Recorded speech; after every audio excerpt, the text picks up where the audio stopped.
Good morning प्यारे विद्यार्थियों। हमारा जो अध्याय चल रहा है वो चल रहा है खाद्य सुरक्षा का।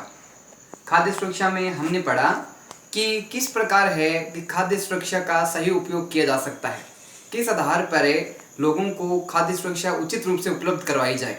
तो इसके लिए आवश्यक है कि सरकार के द्वारा समय समय पर उचित कार्यक्रम और योजनाओं का निर्माण किया जाए और उस व्यक्ति तक वास्तव में लाभ पहुंचना चाहिए जिस व्यक्ति को उस लाभ की उचित रूप से आवश्यकता है। हमने बात ये भी की कि कुछ गबन घोटाले बीच में हो जाते हैं, जिस कारण क्या है, जिस व्यक्ति तक वास्तविक रूप से आर्थिक लाभ पहुंचना चाहिए, संसाधन उपलब्ध होने चाहिए, उस व्यक्ति तक लाभ वास्तव में नहीं पहुंच पाता।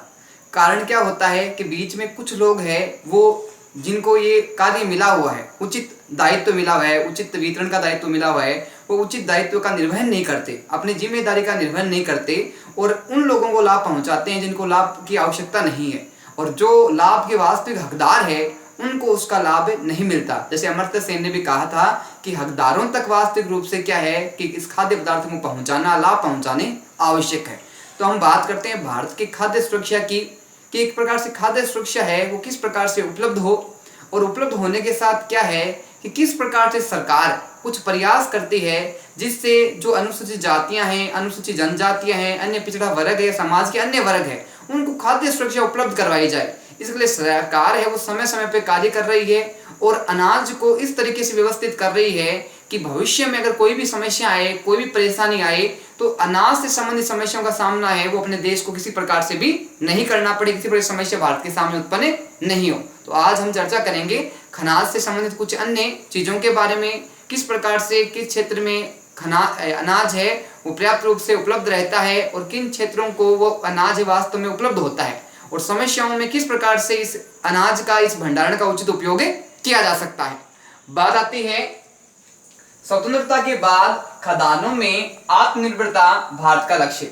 जब स्वतंत्रता प्राप्त हुई देश को तो उसके बाद सबसे बड़ा प्रमुख लक्ष्य था भारत का और भारत की सरकार का कि जो अपने देश की जनसंख्या है वो किसी प्रकार से भी क्या है कि भूखमरी की समस्या के साथ उसको नहीं गुजरना पड़े, उसकी जो मूलभूत आवश्यकता है खाद्य पदार्थों की वो उनका आवश्यकता पूर्ति होती रहे। तो इस कारण क्या है कि स्वतंत्रता के बाद प्रमुख लक्ष्य यही अपनाया गया कि देश है वो अनाज के रूप में आत्मनिर्भर बने, किसी भी प्रकार से किसी दूसरे देश पे अनाज के रूप में भारत है वो क्या है कि निर्भर नहीं रहे, पूर्ण रूप से आत्मनिर्भर हो जाए। आत्मनिर्भर यानी अपने ही देश में अपने ही लोगों के द्वारा आवश्यकताओं को पूरा करना। बात आती है कृषि में एक नई रणनीति। अपने जो पहले कृषि में जो कार्य किया जा रहा था वो परंपरागत तकनीक से कार्य किया जा रहा था, और परंपरागत तकनीक से जो कार्य किया जा रहा था उससे उत्पादन कम हो रहा था, और उत्पादन होने का प्रमुख कारण क्या था, उत्पादन में जो अपन सहयोग में संसाधन ले रहे हैं कृषि कार्य में, उन संसाधनों में क्या पर्याप्त रूप से क्या है कि भविष्य के अनुसार जो प्रगति प्राप्त होती है उन संसाधनों की कमी होना, जैसे खाद है वो अच्छी उपलब्ध नहीं होना, रसायन है वो इस तरह से उपलब्ध नहीं होना, जो अन्य ट्रैक्टर वगैरह अन्य जो जोतने की कार्य है, मशीनें हैं, उनका कम उपलब्ध होना। तो ये कुछ समस्याएं देखने को मिली, जिस कारण क्या है कि उत्पादन कम होता था और भूमि अधिक होती थी। लेकिन समय के साथ इस योजना में परिवर्तन आया और क्या हुआ कि एक नई क्रांति है वो भारत में शुरुआत हुई, और क्रांति का कारण था कि अनाज की दृष्टि से क्या है कि अधिक क्षेत्र है उसमें अधिक उत्पादन प्राप्त हो, कम स्थान है तो भी क्या है उत्पादन क्या है वो अधिक मिलता रहे। बात आई हरित क्रांति का आरंभ। हरित क्रांति है वो प्रमुख रूप से कृषि से संबंधित है। इसे हरित क्रांति इस कारण कहा गया है कि कृषि क्षेत्र से संबंधित होने के कारण, कृषि क्षेत्र में कुछ परिवर्तन होने के कारण हरित क्रांति प्रमुख रूप से क्या नवीन संसाधनों का उपयोग किया गया है, नवीन अच्छे बीजों का उपयोग किया गया है, अच्छे कीटनाशकों का उपयोग किया गया है, अच्छे रसायनों का उपयोग किया गया है, और नवीन तकनीक के साथ नवीन संसाधन है जो कृषि से संबंधित कृषि में सहयोग देते हैं, उन संसाधनों का उपयोग किया गया है। एक प्रकार से कहा जाए तो हरित क्रांति है वो कृषि के क्षेत्र में एक महत्वपूर्ण योगदान है और विकास में महत्वपूर्ण योगदान निभाया है। बात आती है चावल व गेहूं उत्पादन से संबंधित। प्रमुख रूप से जो गेहूं हरित क्रांति है वो प्रमुख रूप से किससे संबंधित है, तो ध्यान रखना कि गेहूं और चावल उत्पादन की दृष्टि से हरित क्रांति का विशेष महत्व है, और हरित क्रांति वो गेहूं और चावल के उत्पादन की दृष्टि से संबंधित है। बात आती है 1968 में गेहूं क्रांति शीर्षक से डाक टिकट जारी। गेहूं क्रांति जो अपने किससे संबंधित है, हरित क्रांति से संबंधित है। चावल है वो भी किससे संबंधित है, हरित क्रांति से संबंधित है। तो इसको विशेष महत्व देने के लिए विशेष यादगार बनाने के लिए, विशेष उपलब्धि देने के लिए क्या है कि इस पे डाक टिकट जारी किया गया। और डाक टिकट जारी है वो किसने किया गया, उस समय की जो प्रधानमंत्री थी उसके द्वारा ये डाक टिकट जारी किया गया, इंदिरा गांधी के द्वारा। किसके द्वारा जारी किया गया, इंदिरा गांधी द्वारा। कब जारी किया गया, 1968 में। और किससे संबंधित है, हरित क्रांति के कारण विशेष जो योगदान होने के कारण क्या है कि ये डाक टिकट इंदिरा गांधी के द्वारा प्रारंभ किया गया था, जारी किया गया था। बात आती है गेहूं के बाद है वो हरित क्रांति के द्वारा कौन से क्षेत्र में प्रमुख रूप से सफलता मिली। तो गेहूं के बाद में जो चावल की फसल है उसका जो उत्पादन है उसमें प्रमुख रूप से क्या सफलता मिली। और इसके साथ ही क्या है कि गेहूं की दृष्टि के साथ साथ चावल की दृष्टि से भारत क्या है, आत्मनिर्भर बनने लग गया। स्वयं के साथ स्वयं की आवश्यकताओं को स्वयं के देश में ही क्या पूरा किया जाने लगा। बात आती है अनाज की उपज में वृद्धि समान नहीं। ये प्रमुख समस्या अपने भारत की रही है, क्योंकि जो भौगोलिक स्थिति है अपने भारत की वो विभिन्नताएं लिए हुए हैं। कहीं पे भूमि है वो अधिक उपजाऊ है, कहीं पे भूमि है वो अधिक शुष्क है, कहीं पे वर्षा अधिक होती है, कहीं पे ज्यादा होती है, कहीं पे प्राकृतिक आपदाएं बहुत अधिक आती है। तो जिस कारण क्या है कि जो उत्पादन का जो क्षेत्र है वो भारत में समान न होके असमान है। कहीं अधिक उत्पादन हो रहा है तो कहीं कम उत्पादन हो रहा है। हमने बात की कि जो अनाज है वो प्रत्येक राज्य में समान दृष्टि से क्या है उत्पादन नहीं होता। उत्पादन का प्रमुख न होने के कारण क्या है, एक तो पहली बात यह है कि वर्षा का अनियमित होना, कुछ जगह पे अधिक होना, कुछ जगह पे कम होना। दूसरी बात है भूमि की जो उत्पादन क्षमता है, उत्पादन जो क्षेत्र है वो कम होना। तीसरी बात है उसमें काम में आने वाली जो खाद है, बीज है या अन्य रसायन है उसमें असमानता होना। तो चौथी बात यह है कि उसमें जो संसाधन अपने उपयोग में ला रहे हैं कृषि से संबंधित उन संसाधनों की उपलब्धता नहीं होना। तो ये बहुत सारे कारण, जिस कारण क्या है कि अनाज उत्पादन में विभिन्न क्षेत्रों में विभिन्न असमानताएं देखने को मिलती है। बात आती है सर्वाधिक वृद्धि वाले राज्य कौन से रहे। अनाज की दृष्टि से जो सर्वाधिक वृद्धि हुई वो कौन कौन से राज्यों में सर्वाधिक भारत में देखने को मिलती है। तो भारत के जो प्रमुख जो स्थान है वहां पे प्रमुख रूप से वृद्धि देखने को मिली। और प्रमुख रूप से जो वृद्धि हुई ये उत्तर प्रदेश और मध्य प्रदेश में देखने को मिलती है। सर्वाधिक वृद्धि वाले राज्य कौन से अनाज की दृष्टि से, उत्तर प्रदेश और मध्य प्रदेश। बात आती है 2015-16 में कुल अनाजों का उत्पादन कितना हुआ। 2015-16 में जो कुल अनाज यानी इसमें सभी अनाज सम्मिलित है, सिर्फ बात गेहूं चावल की नहीं है, अन्य सभी जो खाद्यान्न है उसमें सम्मिलित किए गए हैं। और उनका उत्पादन कितने टन हुआ, तो ध्यान रखना 252.22 लाख करोड़ टन इसका क्या है उत्पादन हुआ। कब हुआ, 2015-16 में। और जैसे हम 2016-17 की बात करते हैं तो इस उत्पादन क्षमता में कुछ परिवर्तन देखने को मिला। और बात करते हैं 2016-17 में कुल जो अनाजों का उत्पादन हुआ वो 275.68 जो लाख टन है वो उत्पादन हुआ। तो इस प्रकार हम कह सकते हैं कि एक साल में जो उत्पादन है उसकी वृद्धि में पर्याप्त रूप से अंतर देखने को मिलता है। बात आती है गेहूं के उत्पादन में सर्वाधिक वृद्धि है। गेहूं का उत्पादन है, ऐसे कौन कौन से राज्य हैं वहां गेहूं की दृष्टि से उत्पादन अधिक हुआ, अधिक कृषि कार्य किए जाने लगे, अधिक लाभ प्राप्त करने के कारण क्या है वहां गेहूं का उत्पादन अधिक हुआ। और कौन कौन से क्षेत्रों में हुआ, ध्यान रखना उत्तर प्रदेश व मध्य प्रदेश है। इन दो राज्यों में जो गेहूं की उत्पादन दृष्टि है वो सबसे अधिक रही, सबसे अधिक गेहूं है यहाँ पे उत्पादन किया गया। बात आती है चावल की दृष्टि से सर्वाधिक जो वृद्धि हुई वो कौन से राज्यों में हुई। तो प्रमुख रूप से चावल में जो सर्वाधिक वृद्धि हुई वो हुई पश्चिम बंगाल और उत्तर प्रदेश में। कहाँ हुई, पश्चिम बंगाल और उत्तर प्रदेश में। चावल की दृष्टि से क्या है कि अधिक उत्पादन वाले राज्य ये दो बताए गए हैं। बात आती है भारत में खाद्य सुरक्षा।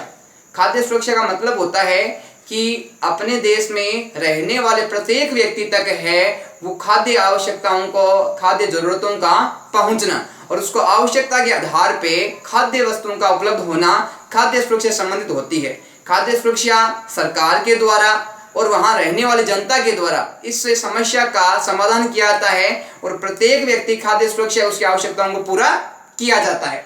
बात आती है 1970 के दशक में हरित क्रांति। हरित क्रांति है वो प्रमुख रूप से किससे संबंधित है, कृषि कार्य से संबंधित है। और हरित क्रांति का कारण क्या है कि 1970 के दशक में एक अनोखा परिवर्तन देखने को मिला। किस क्षेत्र में, कृषि के क्षेत्र में। और धीरे धीरे क्या है परंपरागत तकनीक को छोड़ के नवीन संसाधनों का प्रारंभ हो गया। बात आती है मौसम के विपरीत दशाओं में भी अकाल नहीं। जहां हम बात करते हैं 1943 की कि बंगाल प्रांत में क्या है कि सबसे भयानक अकाल पड़ा था जिस कारण 30 लाख लोग मारे गए थे। तो उसके बाद की हम बात करें तो भारत में ऐसा अकाल है, ऐसी स्थिति है वो कभी देखने को नहीं मिलती। तो 1970 के बाद के दशकों की बात करें तो अकाल की स्थितियां हैं वो भारत में कभी भी उत्पन्न नहीं हुई। कारण क्या है कि उचित रूप से सरकार के द्वारा खाद्य सुरक्षा की व्यवस्था करना। बात आती है 30 वर्षों में खाद्यान्नों में भारत आत्मनिर्भर। जो 1970 के दशक की बात करें उसके बाद के दशकों की, तो भारत इन 30 वर्षों में क्या है कि धीरे धीरे खाद्य उत्पादन, गेहूं है, चावल है, गन्ना है, अन्य जो भी उत्पादन अपने हैं खाद्य पदार्थों से संबंधित, उनमें क्या है भारत आत्मनिर्भर बन गया है। आत्मनिर्भर का मतलब होता है कि अपने देश में अपने ही लोगों के द्वारा जो कार्य किया गया है उससे जो लाभ या उत्पादन प्राप्त होता है उससे अपनी आवश्यकताएं पूर्ण हो जाना, और जब हमारे पास अधिशेष रह जाता है तो अधिशेष को दूसरे देशों में भेज देना, आय प्राप्त करने के लिए, लाभ प्राप्त करने के लिए। बात आती है सरकार द्वारा उचित खाद्य सुरक्षा। अब है कि उचित खाद्य सुरक्षा यानी खाने की वस्तुओं की सुरक्षा कौन करेगी? सरकार करेगी। सरकार प्रयास कर रही है कि जो सुदूर क्षेत्र है या जो दूर के क्षेत्र हैं जहां आवश्यकताओं को उपलब्ध नहीं करवाया जा रहा, वहां भी सरकार क्या है कि अपने परिवहन साधनों के माध्यम से, अपने कार्यकर्ताओं के माध्यम से वहां भी खाद्य सुरक्षा को पहुंचाने का प्रयास कर रही है। और खाद्य सुरक्षा से संबंधित बहुत सारी योजनाएं हैं वो सरकार के द्वारा चलाई जा रही है ताकि भारत में रहने वाला कोई व्यक्ति है वो भूखे पेट नहीं रहे और किसी प्रकार से वो भूखमरी की समस्या से ग्रसित नहीं हो। हम बात करते हैं भारत की उचित खाद्य सुरक्षा की। सरकार ने कुछ कार्यक्रम में कुछ योजनाएं ऐसी चलाई है, कुछ व्यवस्थाएं ऐसी की है कि प्रत्येक व्यक्ति तक उस खाद्य सुरक्षा का लाभ पहुंच सके और प्रत्येक व्यक्ति खाद्य सुरक्षा संबंधी जो आवश्यकताएं हैं वो पूर्ण हो सके। इस प्रकार सरकार ने कुछ महत्वपूर्ण कार्य किए हैं, महत्वपूर्ण कुछ योजनाएं बनाई हैं जिसका लाभ है वो प्रत्येक व्यक्ति को मिलता है और प्रत्येक व्यक्ति की जो आवश्यकताएं हैं वो पूर्ति होती है। बात आती है अनाज की उपलब्धता के घटक। अनाज की जो उपलब्धता है वो प्रत्येक व्यक्ति तक पहुंच सके, इसके जो प्रमुख घटक है वो 2 घटक बताए गए हैं। कितने घटक बताए गए हैं? इसके प्रमुख रूप से 2 घटक बताए गए हैं। अब आती है 2 घटक सरकार के प्रमुख रूप से कौन से हैं, कौन से 2 सिद्धांत है जिसके तहत प्रत्येक व्यक्ति को खाद्यान्न की वस्तुएं उपलब्ध हो रही है, कोई किसी प्रकार से भूखमरी का सामना नहीं करना पड़ रहा। तो पहला जो इसका प्रमुख बिंदु है घटक का वो आता है बफर स्टॉक। कौन सा है? Buffer stock. और दूसरा है सार्वजनिक वितरण प्रणाली।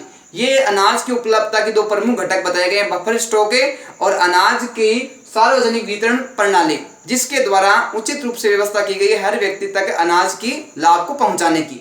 बात आती है बफर स्टॉक क्या है। बफर स्टॉक प्रमुख रूप से क्या है कि हमारे पास जो संसाधन है उन संसाधनों को इस प्रकार से एकत्रित किया जाए, इस प्रकार से इकट्ठा किया जाए कि भावी समय में जब हमें आवश्यकता पड़े और जब किसी प्रकार की विपरीत परिस्थितियां हो तो उस बफर स्टॉक का उचित उपयोग किया जा सके और लोगों की आवश्यकताओं को पूरा किया जा सके, उससे संबंधित है अपना बफर स्टॉक। बात आती है इसमें भारतीय सरकार के माध्यम से खाद्य निगम द्वारा जो बफर स्टॉक है इसका जो कार्य है वो किसके द्वारा किया जा रहा है? भारत सरकार के द्वारा। जो खाद्य निगम है खाद्य पदार्थों से संबंधित उसके द्वारा है ये बफर स्टॉक का कार्य किया है। बफर स्टॉक का मतलब हो गया कि संसाधनों को जो खाद्य पदार्थों से संबंधित है उनको एकत्रित करना, उनको संगठित करना और आवश्यकता के आधार पे, समय के आधार पे उन संसाधनों का उचित उपयोग करना। बात आती है प्रमुख रूप से जो बफर स्टॉक है वो किस किस खाद्य पदार्थ का प्रमुख रूप से किया जा रहा है, उसके कौन कौन से भंडार है, इस क्षेत्र से संबंधित प्रमुख ध्यान रखना। अनाज है, चावल है, गेहूं है। अनाज इन सभी खाद्य पदार्थ संबंधित हो गई और इसके साथ में क्या है? चावल और गेहूं है, उनका भंडार किया जा रहा है। भंडार का मतलब हो गया बहुत सारे करोड़ों टनों के जो अनाज है उसको इकट्ठा करना। और इकट्ठा क्यों किया जा रहा है कि जब विपरीत परिस्थितियां हो और इसके साथ जो समाज की पिछड़ी हुई जातियां हैं, पिछड़े हुए वर्ग हैं जिनके पास आर्थिक रूप से काफी धन की कमी है और वो दुकान तक अपनी वस्तुओं को खरीद नहीं कर सकते, इस कारण क्या है सरकारी बफर स्टॉक कर रही है ताकि उन क्षेत्रों को इस क्षेत्र में लाभ पहुंचाया जाए। बात आती है गेहूं व चावल है अधिशेष राज्यों से खरीदना। सबसे पहले आती है अधिशेष की। अधिशेष क्या होता है? अधिशेष उसे कहा गया है जिस वस्तु के पास जो कोई वस्तु होती है उसकी मात्रा हमारे पास अधिक हो और हमारे उपयोग के बाद में भी हमारे पास वो वस्तु बच जाती है, उसको अधिशेष कहा जाता है। अब जो अधिशेष बच जाता है उस वस्तु को क्या है सरकार खरीद लेती है। सरकार उन राज्यों से, उन क्षेत्रों से वो अधिशेष खरीदती है जहां उस वस्तु की अधिकता होती है, अधिशेष बची होती है तो सरकार उस चीज को खरीद लेती है। बात आती है फसल के लिए पहले से घोषित कीमतें। सरकार क्या करती है कि जब बुआई का कार्य होता है उस समय या उस समय से पहले क्या है कि फसल की कीमत है, फसल का जो मूल्य है वो सरकार तय कर देती है। चाहे बाद में उत्पादन कितना भी हो, ज़्यादा हो या कम हो, सरकार ने जो उसकी कीमत तय कर दी वो कीमत बाद में किसानों को मिलती है। उसी कीमत पे बाद में सरकार है वो अनाज के जो सामान है, अनाज का जो उत्पादन है उसको खरीदती है। बात आती है न्यूनतम समर्थित मूल्य। न्यूनतम यानी कम से कम, समर्थित मूल्य यानी उनकी जो लागत लगी है वो लागत से कुछ अधिक मिलना उनको। किनको? किसानों को। तो सरकार क्या करती है, इन किसानों से न्यूनतम समर्थित मूल्य है वो फसल का देती है और उनसे फसल का प्राप्त कर लेती है। बात ये बुआई के समय से पहले कीमत तय। ये जो न्यूनतम समर्थित मूल्य है कब तय किया जाता है, कब इसकी जो है परिचर्चा की जाती है? तो किसान जब बुआई करता है उस समय से पहले क्या है कि अनाज की कीमत है वो तय कर देती है। चावल हो, चाहे वो गेहूं हो, चाहे वो दाल हो, चाहे वो चना हो, चाहे वो तिल हो, चाहे वो सरसों हो, किसी प्रकार की फसल हो, सरकार उसको उत्पादन से पहले, बुआई से पहले उसकी कीमत है वो तय कर देती है। बात आती है खरीद अनाज भंडारों में, यानी सरकार ने जो अनाज खरीदा उस अनाज का सरकार करती क्या है? सरकार उसका क्या है अपने पास स्टॉक कर लेती है, अपने पास उसको इकट्ठा कर लेती है और भंडारण में क्या है उसकी उचित व्यवस्था रखती है।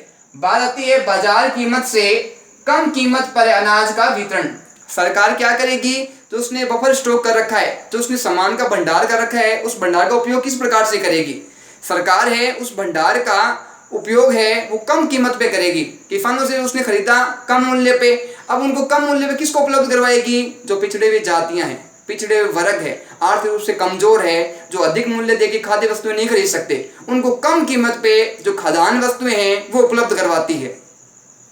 बात आती है कीमत को निर्गत कीमत, यानी जो उस जिस कीमत में उसने खरीदा है उससे भी बाद में क्या है कि वो कम कीमत पे आवश्यक जो लोग हैं, आवश्यक जो जातियां हैं, आवश्यक जो वर्ग हैं, उनको उस कीमत पे, कम कीमत पे वो उपलब्ध करवाई जाती है। बात आती है खराब मौसम में व आपदा में लाभदायक। जो सरकार ने भंडार कर रखा है, सरकार ने जो स्टॉक कर रखा है, इसका कब लाभ मिलता है? तो जब आपदाएं आ जाती है, जब सूखा पड़ जाता है, जब बाढ़ आ जाती है, जब इस बफर स्टॉक का उपयोग किया जाता है, क्योंकि उस समय क्या है उत्पादन नहीं होता, और उत्पादन नहीं होने के कारण क्या है अगर हमने स्टॉक नहीं कर रखा है तो हम क्या है कि खाद्यान्न की आवश्यकता पूर्ति कैसे करेंगे? तो सरकार उस समय क्या करती है कि बफर स्टॉक जो उसने भंडारण कर रखा है खनाज की वस्तुओं का, उन खनाज की वस्तुओं को बाहर निकालती है और निकालने के साथ उसको बाजार में उपलब्ध करवाती है। उपलब्ध कैसे करवाती है? कम कीमत पे उपलब्ध उनको करवाती है।